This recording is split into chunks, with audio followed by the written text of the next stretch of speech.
Retomando un poco la forma en la que uno hace una descripción del riesgo, formalmente,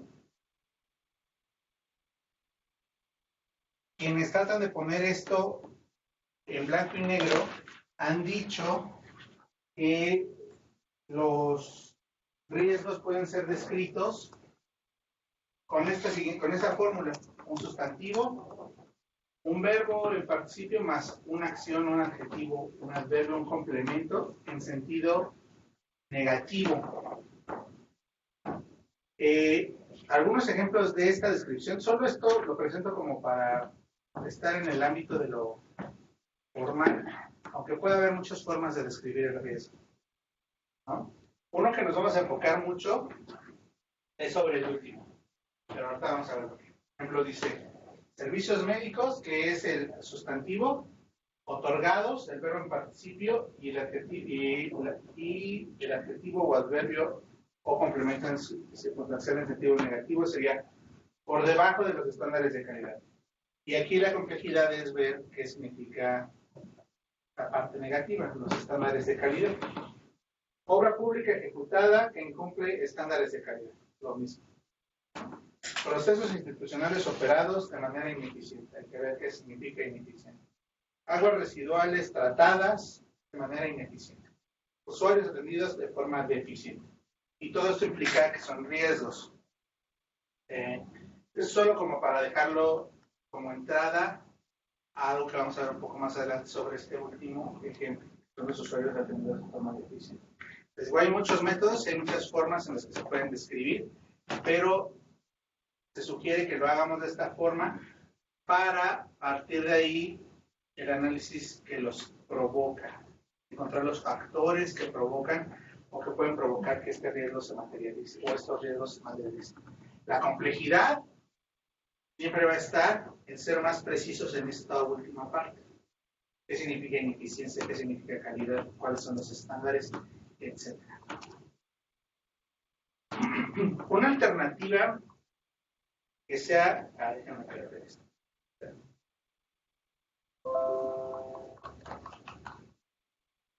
¿Le podría avisar al...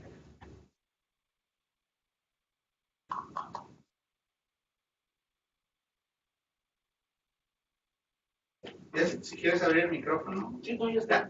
Okay. Una alternativa que se ha utilizado para administrar el riesgo es el control interno. El control interno, ya como una medida de tratamiento, es uno de los mecanismos, una de las estrategias que las organizaciones pueden seguir para tratar de mitigar estos riesgos o que los riesgos se materialicen. Y bueno, tiene efectos sobre el monitoreo, sobre la evaluación, sobre el desempeño de las dependencias. Este esquema es un esquema propuesto por la Secretaría de Educación de la Función Pública, pero es representativo de lo que les acabo de decir. Monitoreo, supervisión o monitoreo prácticamente le pegan a todas las etapas. ¿Cuáles son las etapas de esta administración del riesgo? Y ahorita vamos a entrar mucho más a profundidad de lo del control interno.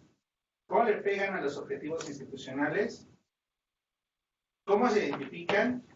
Tiene que ver también cómo se evalúan, cómo se determinan las probabilidades de impacto o ocurrencia, cómo se tratan y al final cómo se responde ante esos tratamientos institucionalmente u organizacionalmente.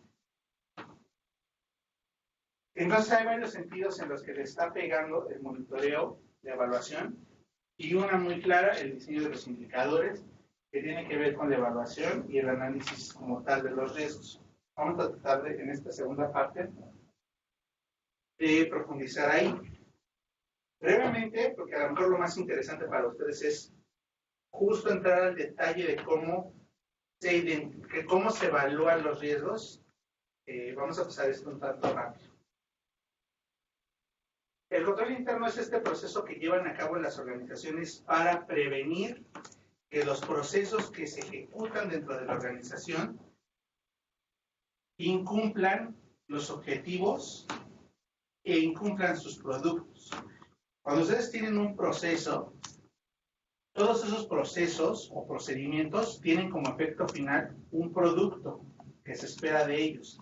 Por ejemplo, el trámite de una licencia tiene como producto final la licencia, ¿no? Pero hay otros más complejos. Por ejemplo,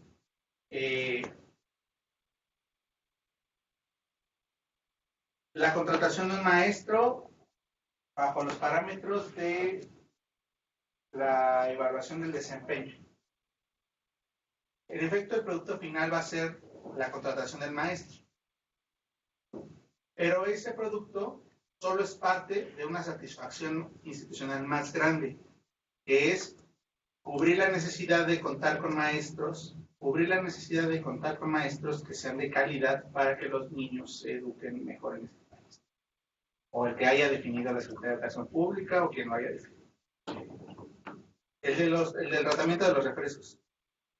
El impuesto como tal es una parte del proceso, es el producto de ese proceso, pero es parte de un fin más amplio, que es evitar que los niños tengan, o las personas que toman bebidas lo hagan, evitar que tomen bebidas azucaradas para evitar la obesidad.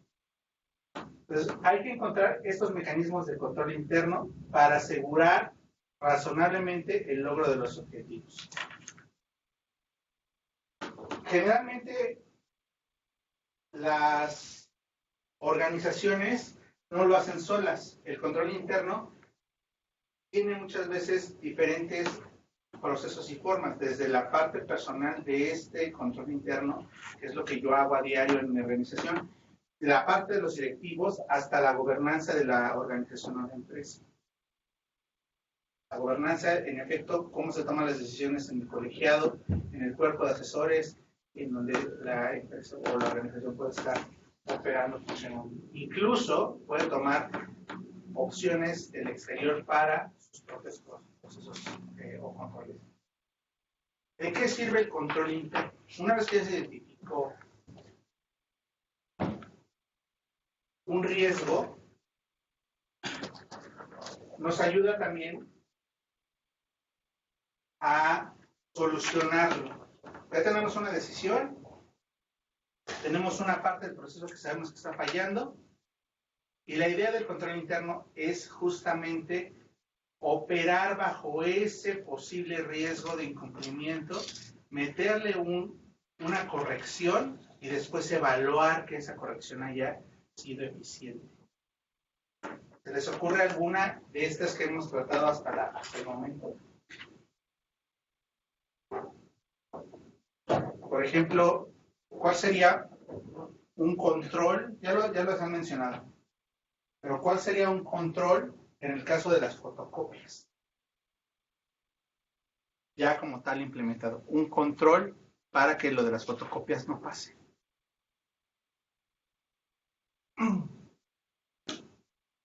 ¿De qué? Pienso que cada quien saque su casa. Ok.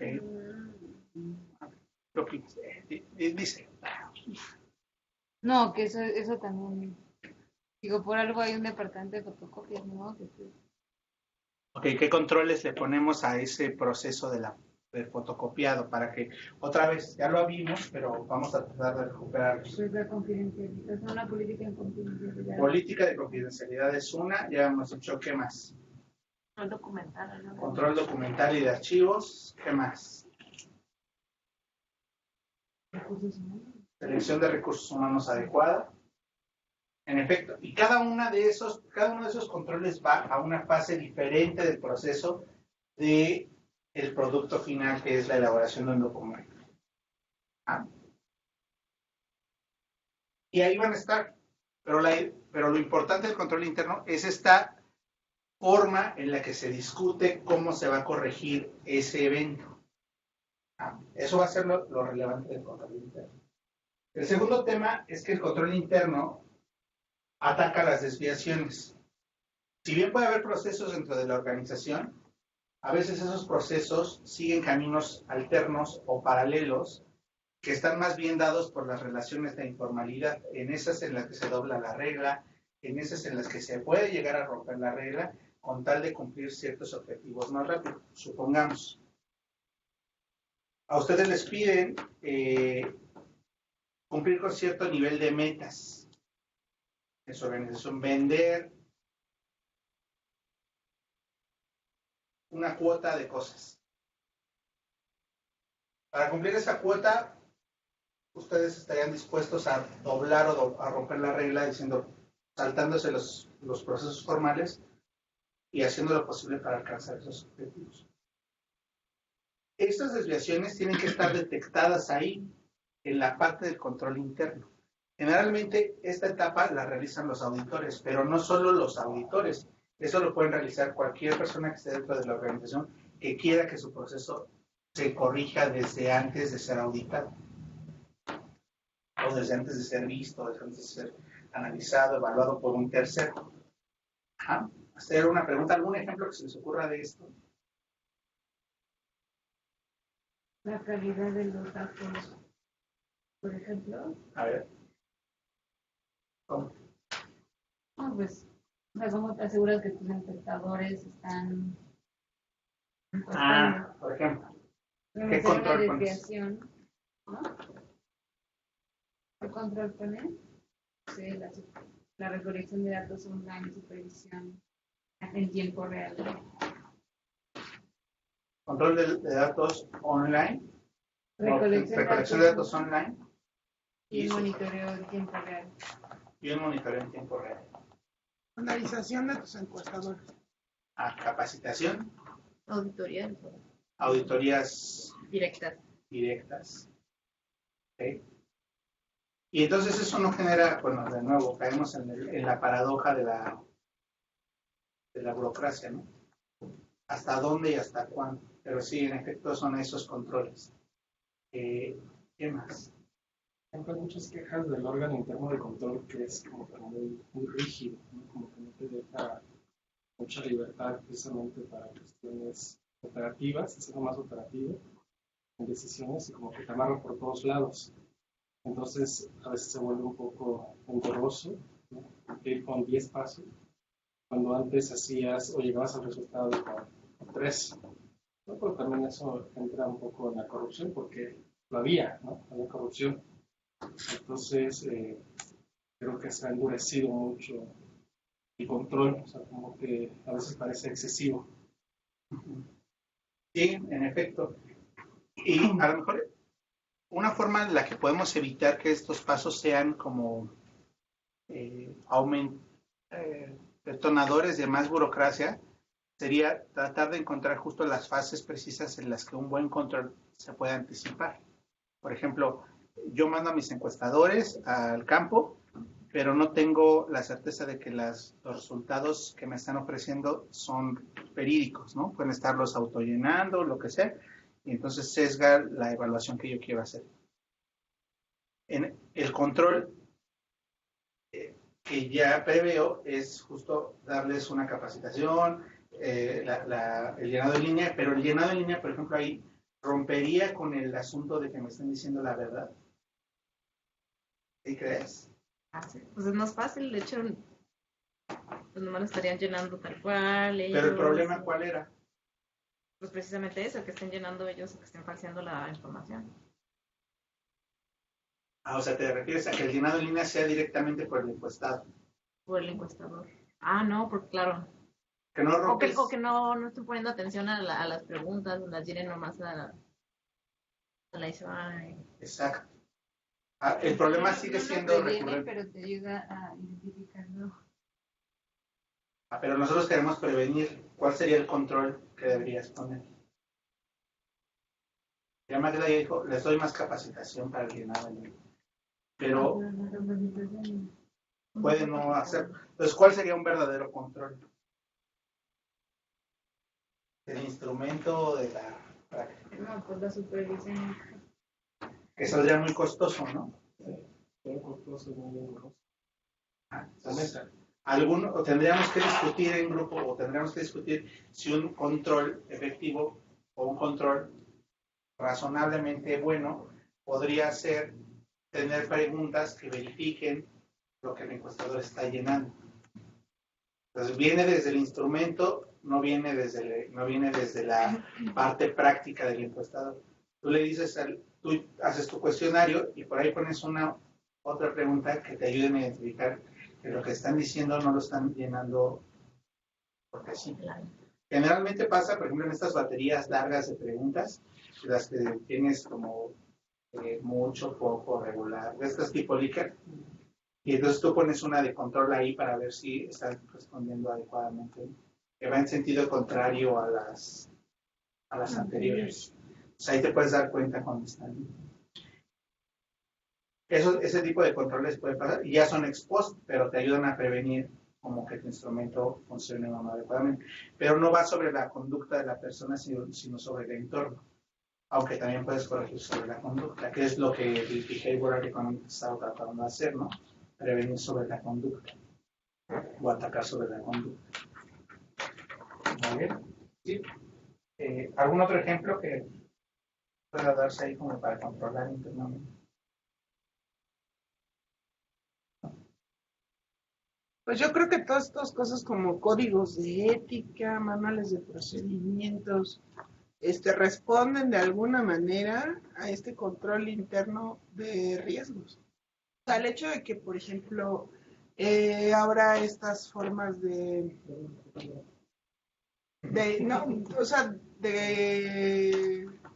que te capacitan sobre la visión, misión, valores de tu empresa o de tu organización, ¿no? Que ya no llegas como el borras a ya vente a trabajar mañana a las 7 de la mañana, ¿no? Tiene que ver con todas estas situaciones internas, ¿no? Como sí, para reducir el riesgo interno. Pero evidentemente, pues, particularmente en el sentido del factor humano, pues yo creo que es totalmente imprevisible, ¿no? O sea... Ajá, en efecto, la idea a lo mejor no es reducirlo a cero, pero que la probabilidad de que ocurra baje. Y eso vamos a verlo ahora. Yo tenía un ejemplo que nos decía, pero que es organización, por ejemplo, cuando salen en licitaciones, para evitar, yo me imagino que nosotros hagamos una licitación y más o menos orientemos la decisión a que gane la que queríamos desde un inicio o algo así. Las propuestas económicas y técnicas se van preparando. Nosotros solo vemos la propuesta técnica, la juzgamos con una serie de criterios y la económica la abre alguien técnico, o sea, nosotros nunca vemos la parte económica y solo damos una calificación y pues vemos qué pasa cuando suman la calificación. Por ejemplo, genera igual más burocracia, pero podría asegurarte un mejor criterio. Ajá, ese tipo de acciones que van previas, bueno, que van durante las actividades del proceso o durante las decisiones del proceso, son las que le interesan al control interno, porque es el mecanismo con el que se va a tratar de aminorar que se materialice un riesgo, en este caso de corrupción, en este caso de tener un instrumento mal diseñado o de mal aplicado o cualquier otra cosa. Muy bien. Nosotros entonces, al control interno, regularmente falla porque justo tenemos, no se comprende bien qué es lo que se quiere identificar con los riesgos. No se comprende la noción de riesgo que ustedes han empezado a tener ahora. No se comprende que un riesgo es esta limitante, que no está materializado, pero que puede pasar y que va a afectar. Entonces, quien los hace, si está limitado en términos de esa comprensión, seguramente llenarán un formato que les pide desarrollar la función pública o su dependencia, y ahí se quedará. Y podrán llenarlo a la perfección y poner su sujeto, su pasado participio y su adverbio en forma negativa de manera perfecta. Le darán una valoración discrecional y tendrán una valoración del impacto, pero posiblemente falle porque el diseño de los instrumentos no sea adecuado. Tiene que ser muy preciso para decir ese control va a funcionar. Otra es que el control interno generalmente las personas lo evalúan o lo diseñan como un fin y entonces la cola empieza a mover al perro. Entonces ya todo funciona, como decía Ezequiel, en términos de la auditoría y del control.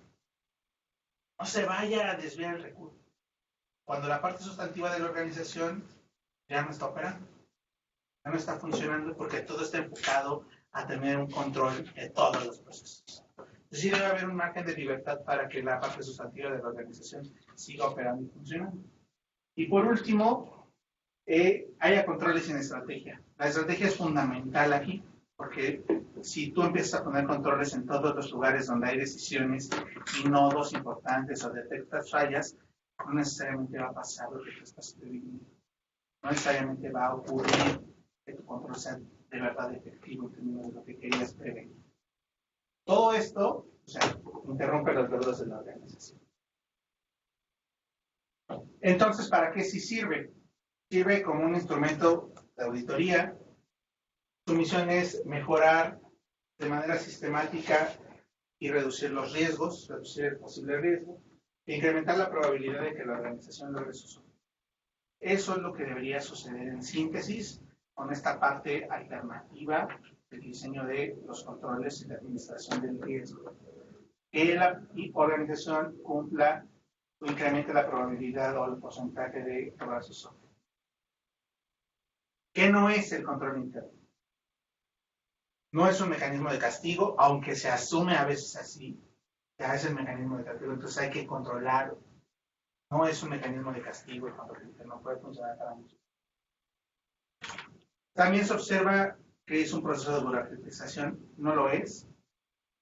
Se observa como un instrumento en el que se siguen reglas solo por seguir, que es esta parte de llenar los formatos, los formularios, hacerlo de manera tal como dice el manual, que etcétera, y que ya no sirve para nada.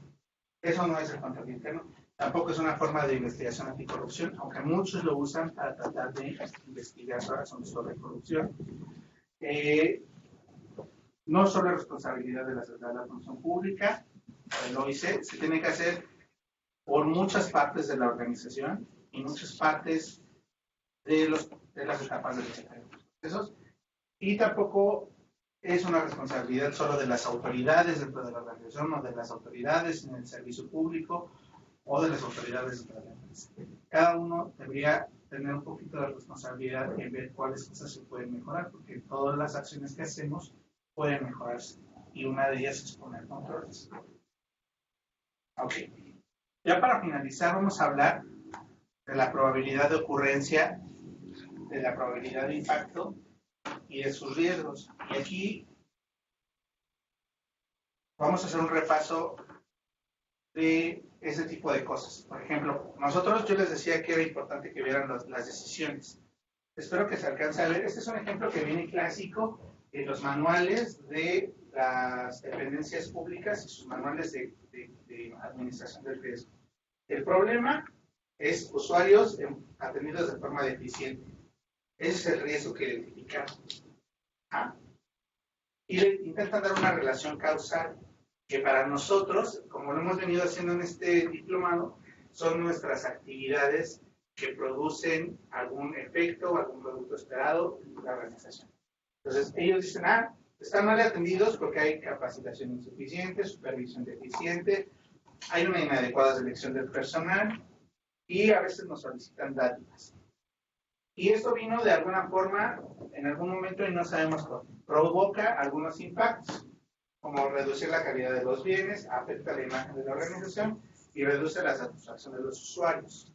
Si nosotros estuviéramos en una empresa que vende o que atiende personas por teléfono, diríamos, o en una organización de personas por teléfono, diríamos, sí, en efecto, no queremos que haya usuarios que estén insatisfechos. Me viene el caso de la mente del Infonavit, ¿no? De cualquier dependencia que atienda gente por teléfono. Lo que menos quieren es que haya quejas de su atención por teléfono, porque es un mecanismo que les ha ayudado bastante a reducir otras cosas dentro de del proceso del crédito, etc. Entonces, puede ser un área interesante de analizar. Cada uno tiene sus causas subyacentes que generalmente no están dentro de los procesos, pero esta etapa sí. Estas etapas que nosotros vemos aquí, sí. Ustedes ya saben hacer esto, que son los árboles problemas. Ustedes ya vieron en este curso cómo se hacen los árboles problemas. Es identificar esta sensación de acciones que no tienen, que tienen problema, que tienen causan un problema. En este caso, para nosotros es el riesgo. Generalmente hay una valoración de la probabilidad, y aquí hay que recordar esta valoración de la probabilidad. Nosotros matemáticamente sabemos que la probabilidad es entre 0 y 1. En los formatos que nos aparecen o que los que generalmente nos dicen que se administra el riesgo, le dan una valoración muy discrecional entre es una probabilidad remota o una probabilidad recurrente. Hay que hacer la aclaración de que las descripciones aquí vienen en porcentajes, aunque nosotros sabemos que la probabilidad solo se guía entre 0 y 1. Y esto es muy discrecional, porque este es el meollo del asunto. ¿Cómo sabemos que un acto, que algo que está pasando, vale tanto en probabilidad? Cuando nosotros nos sentamos en la dependencia o en la organización a hacer un mapeo de los riesgos, o hacer un análisis de los riesgos, nos preguntan, ¿y qué tan probable es? Y entonces uno diría discrecionalmente o sin fundamento, sin argumento, es tanto. Yo creo que va a pasar entre el 75 y el 90% de las veces. ¿Cómo sabes eso? Es altamente seguro que pasa. Entonces no es un riesgo, es una condición. Y hay que enfrentarlo. Es muy remoto que pase. ¿Cuánto vale el remoto? Entre el 1 y el 24. Entre el 25 y el 50. El 51 y el 50. Y estas cosas que suceden aquí, ¿de dónde vienen? Ese es el meollo cuando uno analiza los riesgos. ¿Quién dice cuánto vale? Bueno, para hacerlo un poco más formal, nosotros tenemos que hacer un repaso de esta probabilidad. La probabilidad, y aquí ya vamos a recurrir a sus clases de estadística, para tratar de que esto no sea tan, pues yo creo que es tanto. Generalmente nosotros vamos a tener diferentes variables que se pueden desglosar en diferentes categorías. Aquí pueden tener estados de la República, dependencias y algunas características.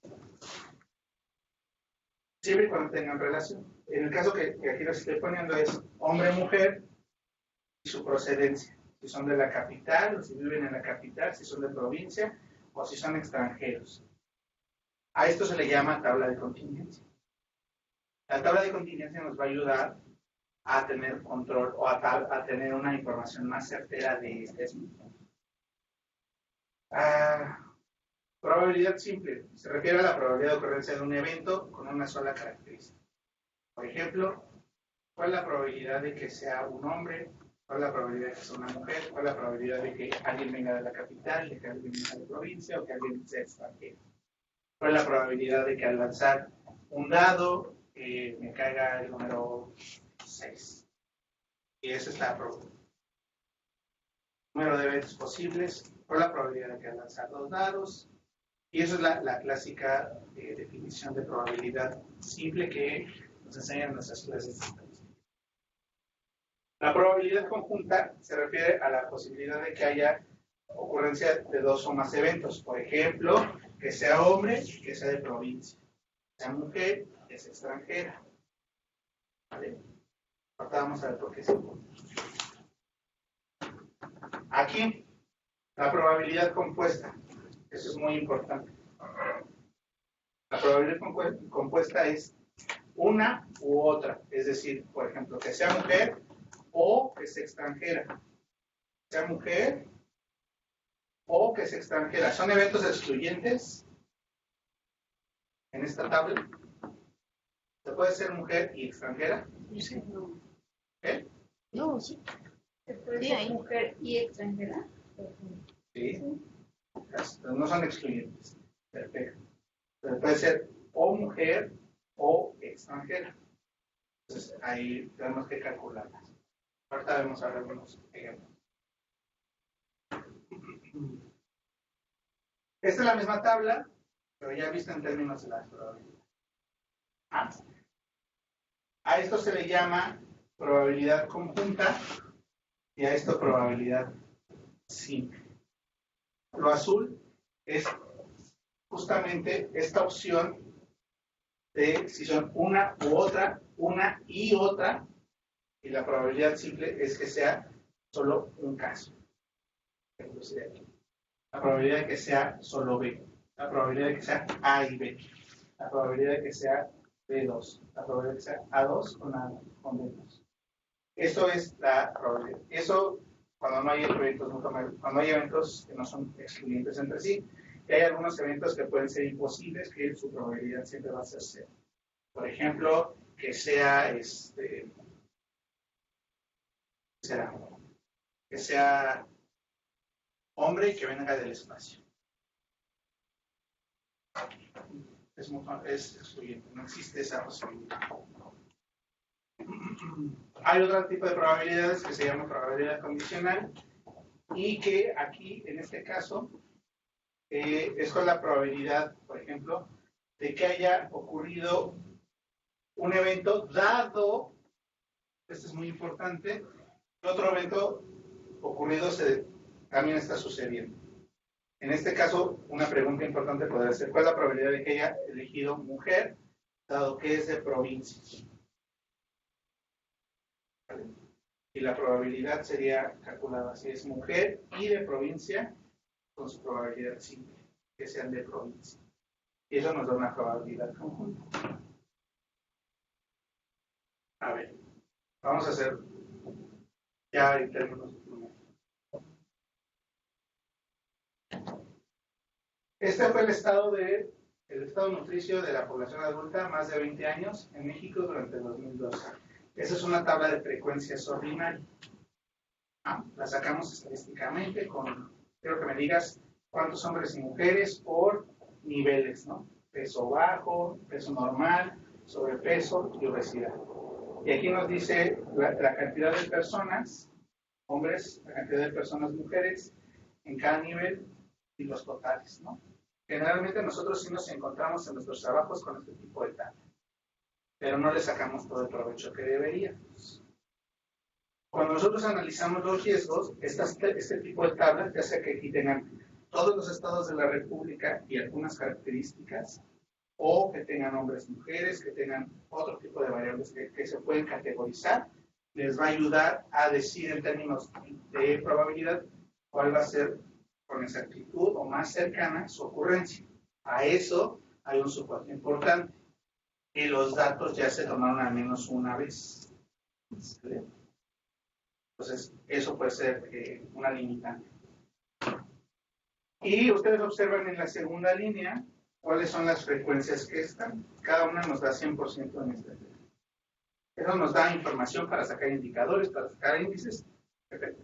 En estricto sentido, no nos dice qué probabilidad hay de cada cosa, pero nos ayuda a entender cómo están distribuidas las proporciones de cada tipo de grupo. Es decir, por ejemplo, si yo les pregunto qué información me puede dar ahí, cuál es la proporción de mujeres o cuál es la proporción de hombres que tienen sobrepeso o obesidad, u obesidad.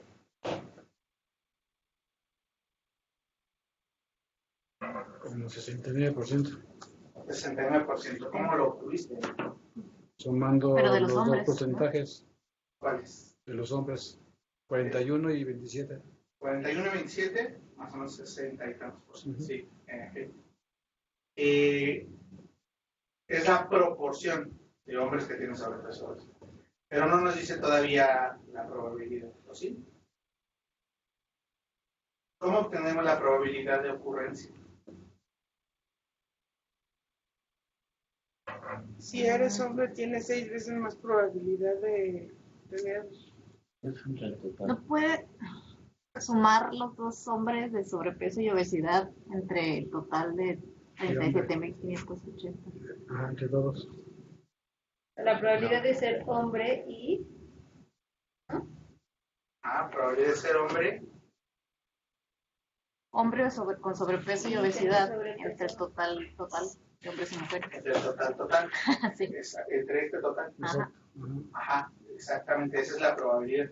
Y lo vamos a obtener con esta tabla ya de frecuencias de probabilidad. La piden así en el programa.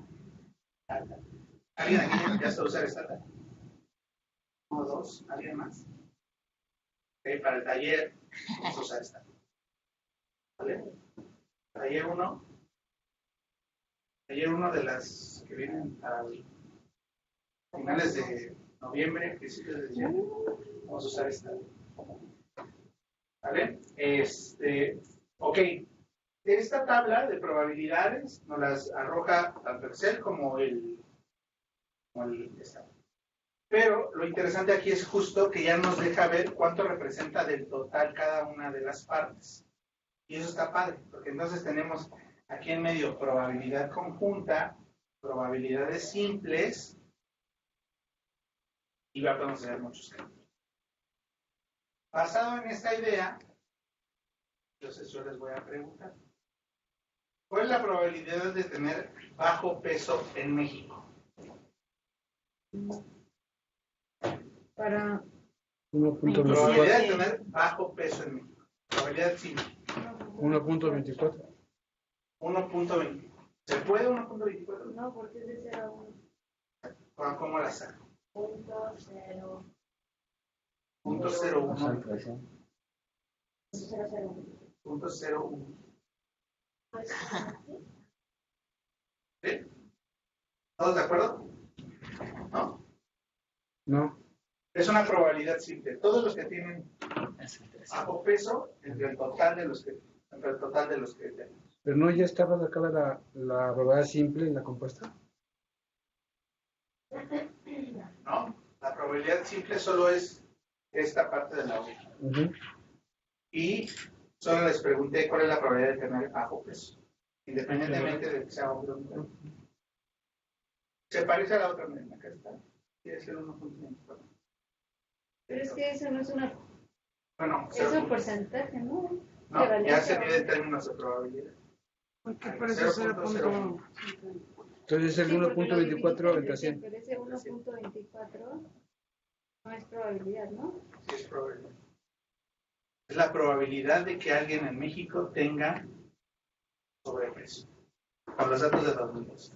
Pero eso es el punto 0.1. 0.01. Sí. Pero el 1.24 que Es el porcentaje de personas que tienen.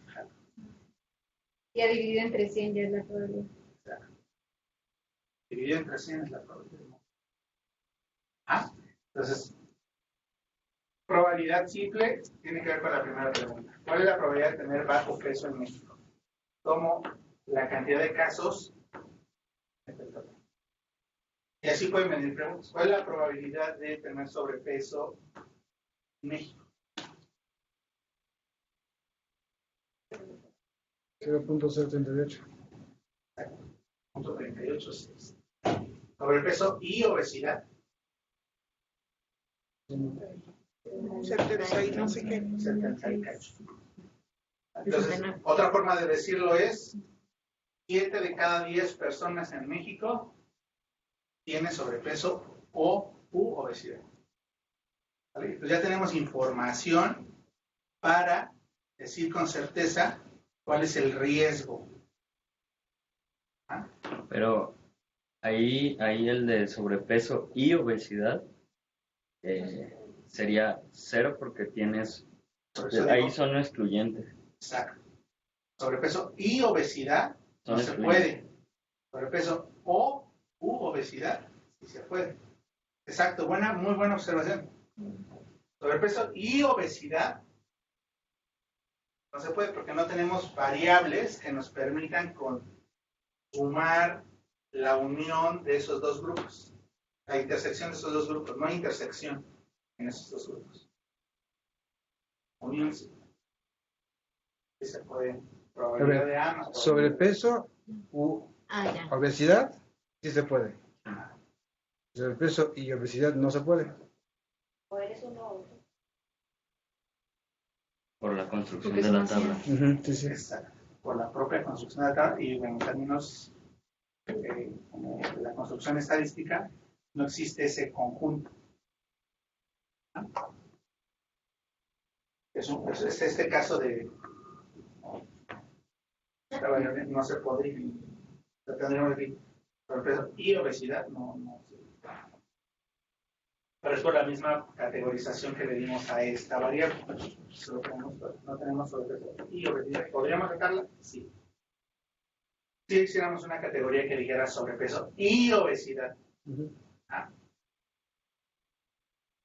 A ver, otra pregunta sería, ¿qué es más probable cuando se padece sobrepeso?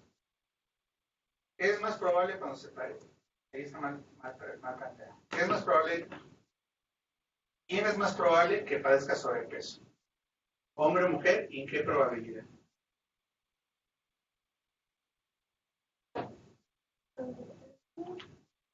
Las mujeres tienen una mayor probabilidad de tener sobrepeso. ¿Qué cantidad? No, pero es 42. No, no son 20, ¿no? No, Ajá. O sea, se divide entre 42. no, porque el 20 tiene que dividirse entre el Por total. eso, ajá, es 0.02. No, A ver, 17. porque eso es de sobrepeso. 17. La probabilidad de que los de sobrepeso tengan sobrepeso. No, pero la probabilidad. mujer. Ojo, porque justo podemos ver, el que tú estás sacando es el dado que ya tienen sobrepeso. Entonces, lo que nosotros queremos es un paso antes. Quiero detectar, perdón, otra vez, ¿qué es más probable cuando se padece sobrepeso? ¿Que sea hombre o que sea mujer?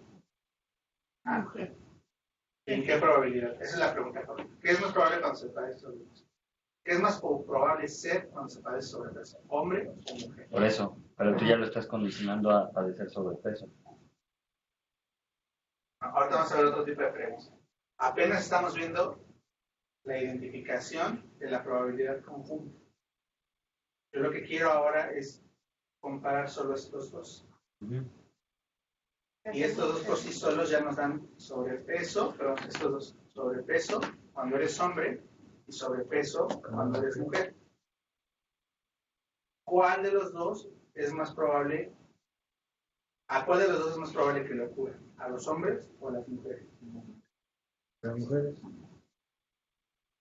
¿En qué probabilidad? Punto 20. A los hombres en punto 10. Si quisiéramos sacar la propensión, si la propensión a ser, la propensión de ser eso, tendríamos que dividir este entre este. ¿Cuánto da? Punto 2082 entre punto 1782.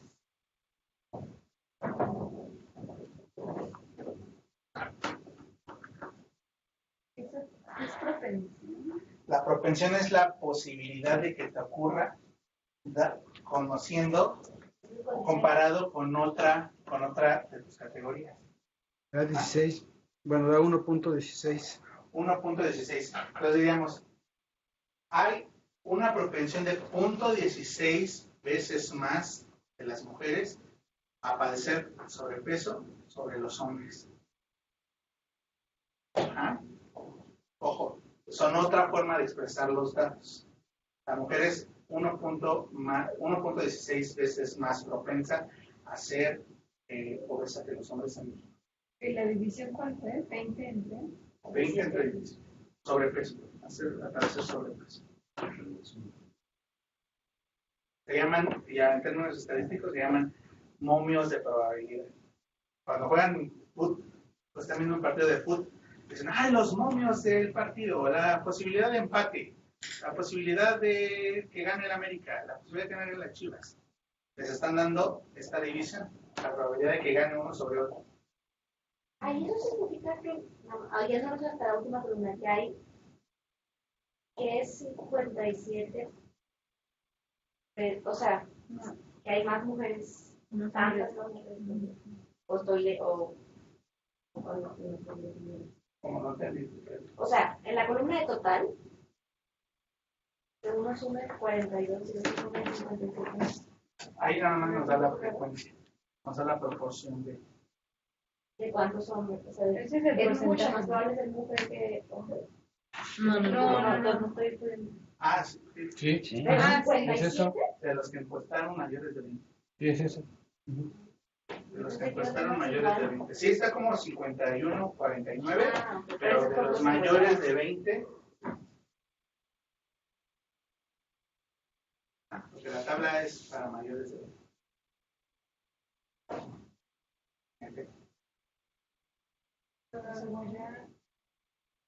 En la razón de momios, lo que va en el numerador es el que pasa, el que estás contrastando respecto a otra categoría. Respecto al tema. Tú puedes hacer el momio al revés. ¿Cuál es la proporción o la propensión de que un hombre sea más o menos obeso que una mujer? Entonces divides al revés. El numerador es tu categoría. Que quieres obtener el dato y el otro es la referencia. Exacto. Esto va a ser muy útil cuando después hagan ejercicios de probability y ahí les dan las razones de los números.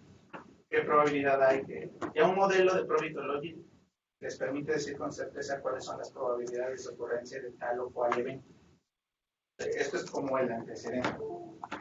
A ver, entonces, ¿cuál es el riesgo probable de ser mujer y tener obesidad?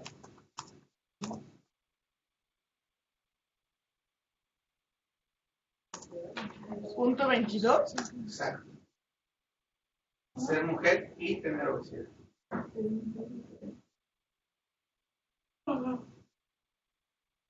Eso está fácil. Y la otra, ¿cuál es el riesgo probable de ser hombre dado que padece obesidad?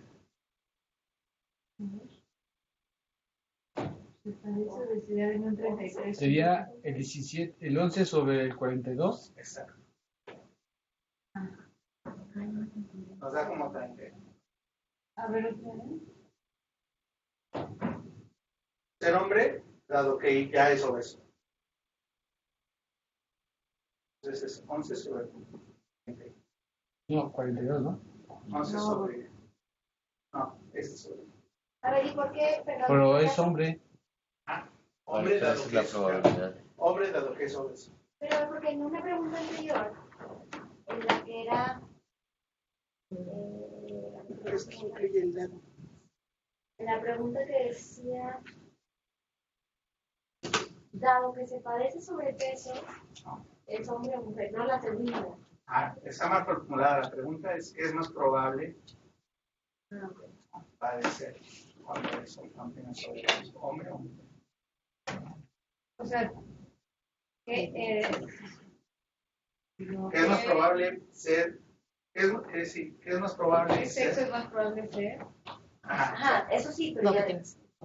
Pero yo no entiendo por qué no es un dado que se padece sobrepeso. Lo que yo quiero es comparar contra toda la categoría de sobrepeso. O sea, ya los que tienen sobrepeso, selecciono los que tienen sobrepeso, digo exactamente cuál es la probabilidad de ser hombre, dado que escogía los de sobrepeso. Y ya me da 0.30. Ustedes ya me dijeron el 1.24, para la pregunta 22082, luego para hacer el 2214, y la última es la comparación entre estos. Esto nos da un poco más de certeza de cómo se valora, voy a regresar un poco, de cómo se valora el impacto. Y dejamos de tener observaciones tan discrecionales como, sí creo que va a pasar en esto. Pero necesitas datos. Una revisada de los datos puede ayudar. Seguramente INEGI podría ayudar, o sea, sí hay que explorar los datos. Eso es a lo que lleva esta opción. No solamente es tratar de hacerlo. Quien haga el análisis de riesgos tiene que tener la capacidad de explorar los datos.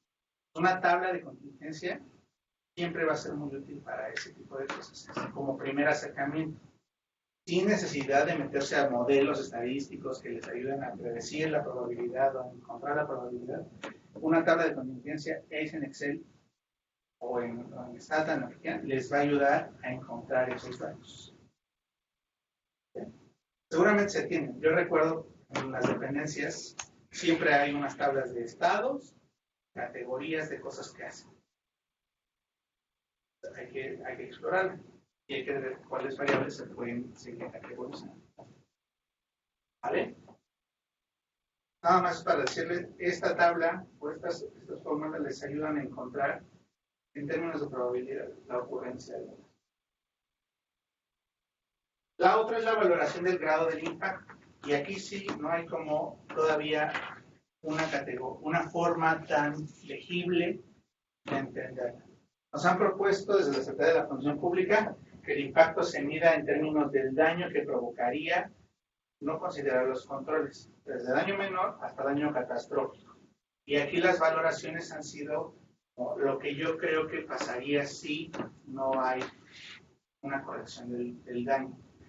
Esto lo pueden construir ustedes de manera ad hoc a sus organizaciones.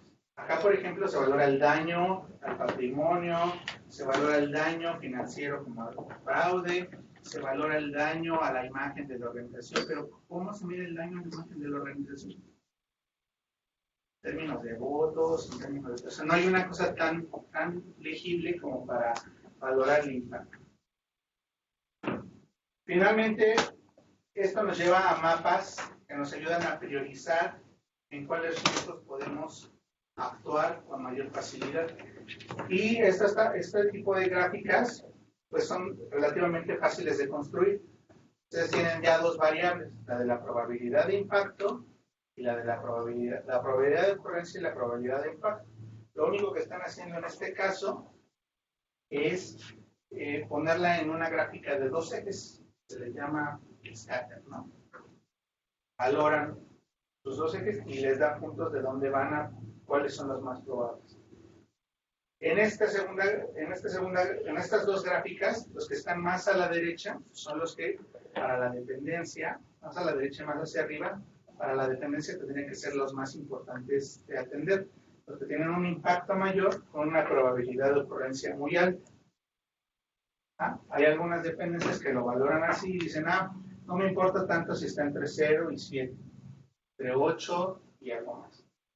Los que están arriba de 8 y de 12, entonces ya son muy importantes para y priorizarán sobre estos las acciones o los controles. Otro mapa de riesgos nos ayuda a identificar, por ejemplo, los cuadrantes 1, 2, 3 y 4 como los de mayor riesgo. El cuadrante 1 generalmente es el que tiene más riesgo, más riesgo de suceder y más impacto para la organización. Los controles se enfocarán aquí. ¿Vale? Y los otros dos son expresiones gráficas que más o menos dicen como mismo. Que tanto están los riesgos son factibles de que sucedan. Este es un mapa real de una dependencia, en este caso puede ser de Sol. Y aquí lo que les decía, tienen su probabilidad de ocurrencia, su probabilidad de impacto y los van enfocando aquí. Sin embargo, como se llenó este mapa, ustedes podrán prever o ya podrán ver, porque no me dice como por dónde van a actuar, ¿no? Está bien hecho, está normativamente bien elaborado, se presentó, lo firmaron los responsables, pero no me dice como mucho hacia dónde ir. ¿O sí? No sabemos qué riesgo es ni este, entonces hay que ser todavía un poco más finos en la presentación de los datos.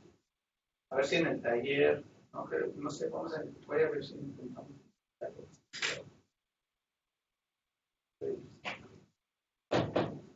A ver, ya como ejercicio final. Si yo tengo las probabilidades de ocurrencia, esta es diferente a la gráfica primera que vimos. La primera no tenía estas posibilidades. ¿Ustedes a dónde irían? Tenemos el mismo tipo, los usuarios atendidos de manera ineficiente. Con estas probabilidades de que ocurran estas cosas de riesgos. Capacitación insuficiente 45.45. Revisión deficiente .33. Inadecuado .47. Y dádivas .8. Sobre el cual actuaríamos en la probabilidad de que ocurra este riesgo es .62. ¿Sobre cuáles actuarían?